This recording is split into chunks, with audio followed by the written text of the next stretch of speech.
Hello there, my name is Jake Hogan. I'm the instructor here at Canyon City High School Machine Shop.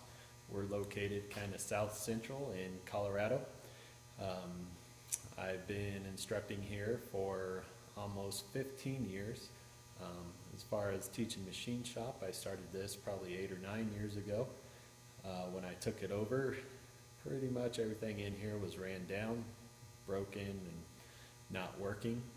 So I remember back then I spent a couple summers in here basically just repairing and cleaning up old machines. Over the years, I was able to get rid of some of those older machines and replace them with some newer used machines. Um, so what I'd like to do is take you around a tour of our shop here and show you what we offer.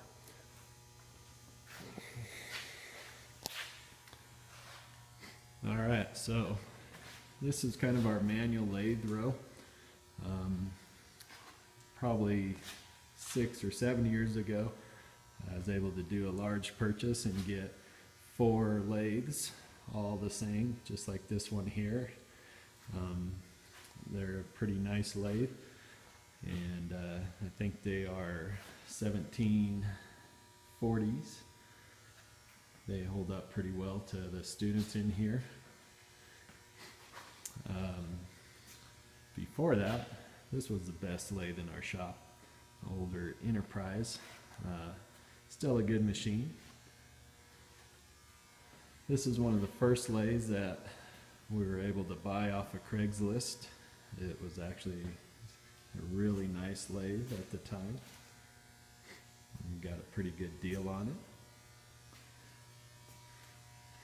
This one here, this old Inco, it was just always been in here. Same with this Supermax. A few years ago, came across this South Bend on Craigslist. It's a variable speed lathe. This big LeBlanc lathe here, it was part of a package deal. This was in a young man's garage and they were trying to move it and tipped it over. Busted all the handles and knobs off and did some damage to it. But we picked it up for next to nothing and got it all fixed up and running again. So it's actually a pretty nice machine now. Got some more lathes over here. This is one of our biggest lathes. It's got a nice 3-inch through spindle hole and does 60-inch work. Really nice lathe, one of my favorites. Another similar lathe, smaller. We've got digital readouts on these two.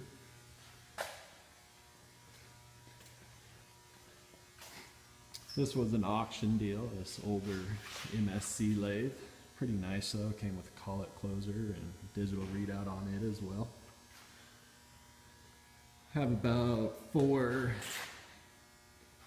Bridgeport style milling machines. This one has an actual Bridgeport head on it, though the base is not a Bridgeport.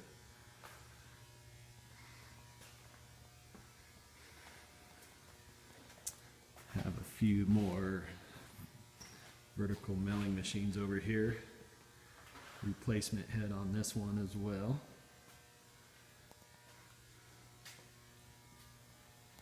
We use these a lot for the student projects that they do, locate holes and use the digital readouts and try to make accurate work. It's another one of our 1740 lathes.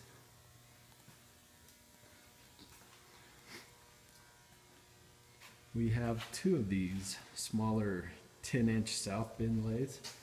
These were actually refurbished by South Bend probably 10 years ago. They still did that. They don't do that anymore. They're kind of a nice little lathe. I don't like to let kids use them too much. They don't seem to hold up very well to students. Walking back this way, take you to our first CNC machine. This is a pretty large, heavy machining center. It's a Tree ZPS 1050. It has travels of 40 in the X and 20 in the Y. It's got 2 carousel tool changers, can hold up to 40 tools. This machine was actually donated to us a few years ago. It's an older machine, it's about 1993. While the machine was donated, it cost us about $6,000 to have it moved and hooked up electrically and everything. Still a pretty good deal. When it's working, it's an excellent machine. It has some little gremlins every now and then. Have to find and fix those. Have a computer just basically for RS-232 communication with it. The program memory is pretty small, so it can't really store any sizable programs on the control. It's an old Dynapath.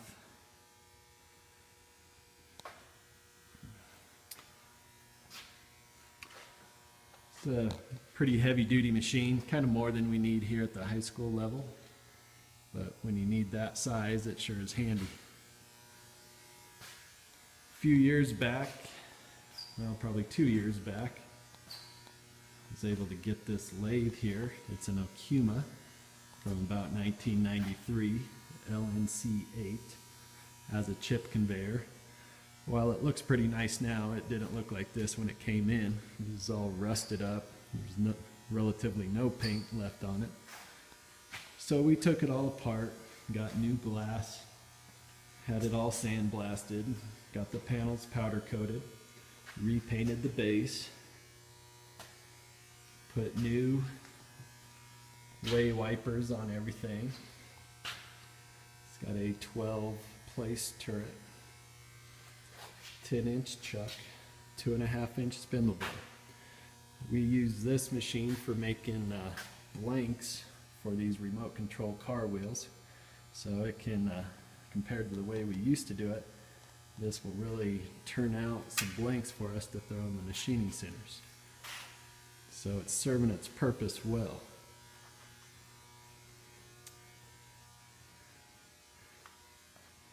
And coming back up, we have one other vertical machining center, and this is a Meltronics RW15.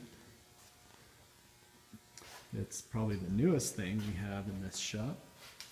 We're able to purchase this with a grant and lots of fundraising because the grant didn't nearly cover the cost of the machine. But it's kind of our bread and butter here.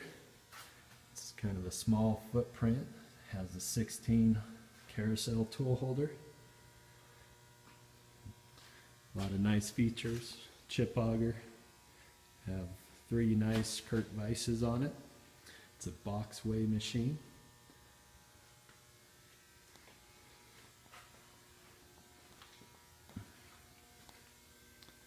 Centurion 7 control.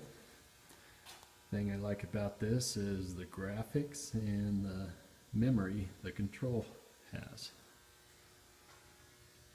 And you're probably wondering, what do we do with all this stuff? Well, we have several projects. Kids come in as a beginning student.